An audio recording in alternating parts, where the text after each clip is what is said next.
Oh my God, did you hear that? Erica's Dirty 30 on Bob and the Showgram. Brought to you by Time Warner Cable. Word on the street is our favorite actor is currently looking for a screenplay that involves him playing a gay man. He's always been questioned about his sexuality, and he was like, you know what?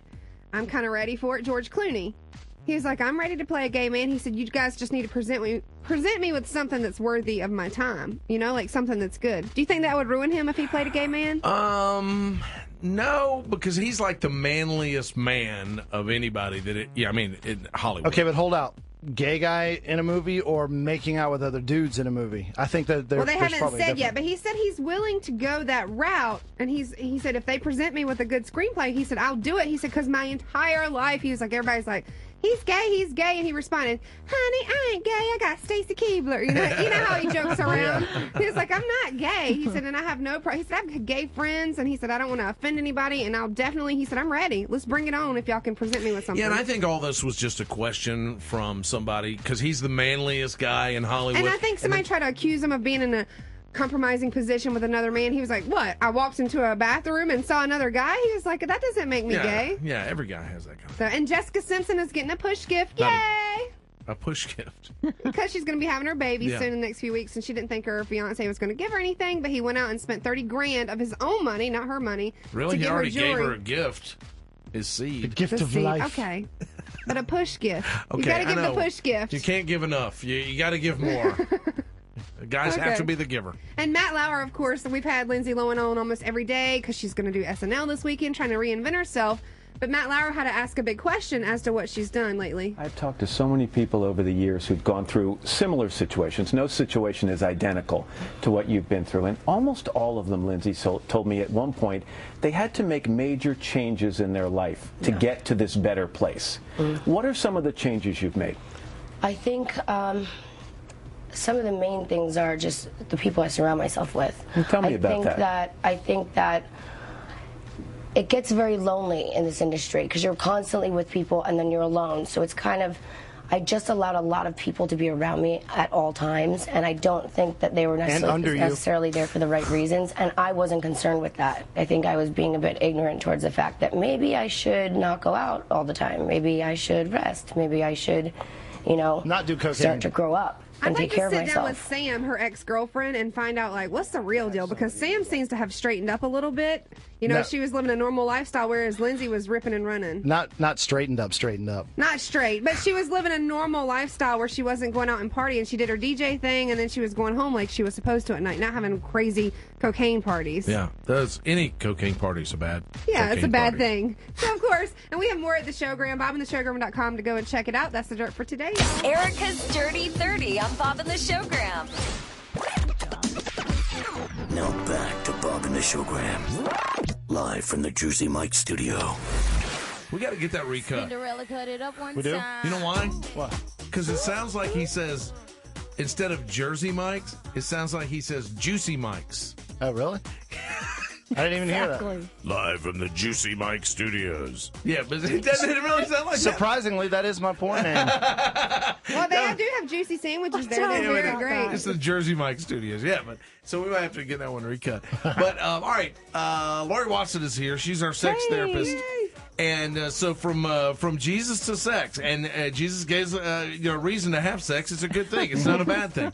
Just the appropriate time, right? So That's right. We got a lot of stuff to talk about today. Good. So I have two kids. I'll start with mine first. Okay, because I just said Lou's going to kill me during the break. I said, here's what I want to talk about, and Lou's going to kill me. But been married for 20 years, got two kids. Everything gets so busy in your life, dealing with the kids, dealing with your stuff that you have to do, work, everything else. And I'm not any different from anybody else. We all have those things. Right, we all get really busy. So there are, sometimes you just have to allot time for daddy mama time. Oh, yeah. And so I was thinking the other day, does anybody else go through a pudding ritual? Tell us. Okay. Well, I put the baby powders on. So we don't have a lock on our door. in our bedroom. Which I think everybody should have a lock. You I should already have a told you lock. that. Yep. But you got the old house. I got an old house. It doesn't have a lock on it. So it's so funny because she's going to kill me, dude. So we have a giant tree that's in the bedroom. It's like you can move it around. Like a decorative type tree? Like a plant. Yeah, okay. Yeah, Okay, it's like okay. a big, it's about 6 feet tall and that Okay. kind of. And the ritual kind of goes like, who's going to move the tree in front of the door? So that has to happen That's first. the signal? Yeah, so it's like, hey, you want to move the tree? You're like, oh, yeah, let's move that tree. So that's number one. Or, You gotta- the tree's fine where it is. yeah. Is that what you ever hear? Sometimes I get that. Nah, just leave the tree alone. It's fine. I'm like, maybe I'll just have a little bonsai tree. It's okay. But so that's step number one. Who's going to move the tree in front of the door? And then section number two that you have to go through in this preparing situation is both of us seem to always have to go. You want to make sure that.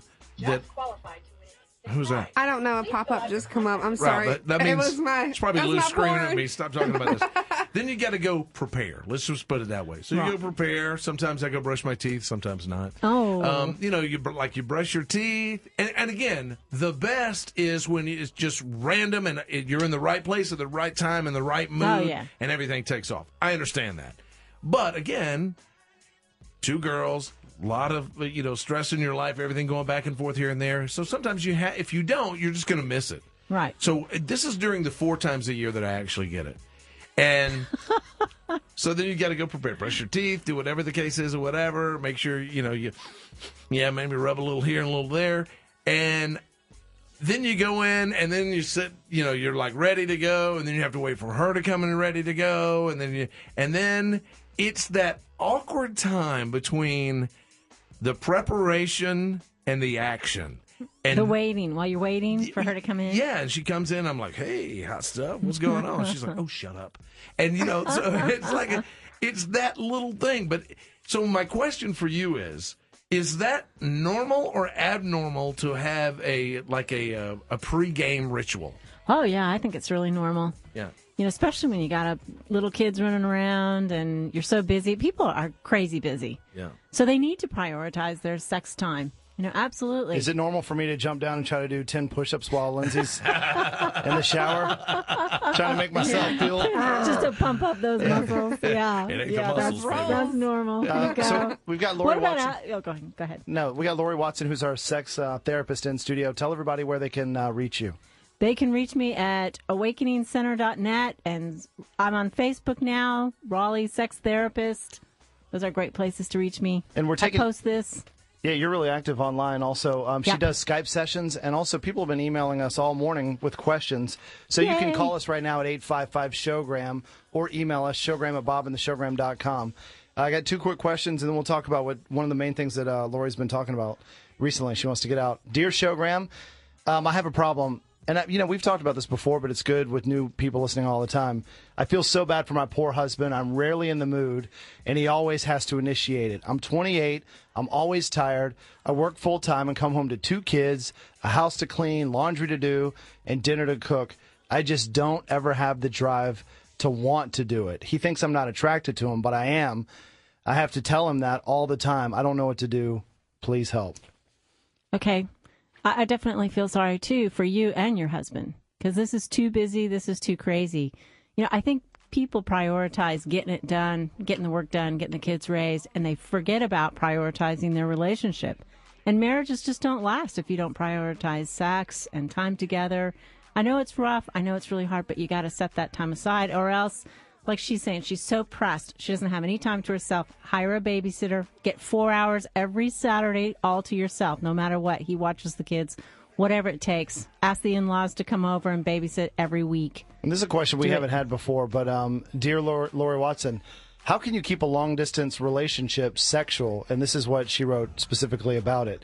Between hoping that someone else isn't in the house, doesn't pick up the phone, and trying to make sure the door is locked, I feel crunched for time trying to make sure that he gets his, I feel so crunched for time trying to make sure that he gets his that sometimes I fake it. Yeah, if she doesn't get hers, she's not going to want to do it. I mean, she has to have at least enough time for that. If it's long distance, I would think they'd be really hot in between. That's sort of my experience of how those couples go. But if they're not, because they're so stressed out about crunching it in such a short amount of time, and you put a lot of pressure on it because it has to be on. Isn't when that you're together. the objective? Crunching it? No, but think about it. You're only going to see her for 2 days. 20 minutes? Yeah, I mean, and there's a lot of 2 pressure. days is a long time. I mean, you can definitely have time enough for her to have a good experience too. 2 days. I mean, if we're talking 20 minutes, okay, but 2 days, there's got to be 40 minutes somewhere. Yeah. So I would think. Well, again, I can only give my experience, but so Lou, we met in Texas. I left and came here to Raleigh. I only got to see her. We're engaged. I only got to see her. Gosh, maybe once a month, maybe. Right. And I mean, there was no time. By the time you got to the apartment, it was just like, God, I just couldn't keep my hands off of her. And I thought, well, I mean, you just want to rip her clothes off if you've been absent from each other. Yeah. Because that creates space in the relationship, and then sex, of course, is close. Isn't it said that what is it?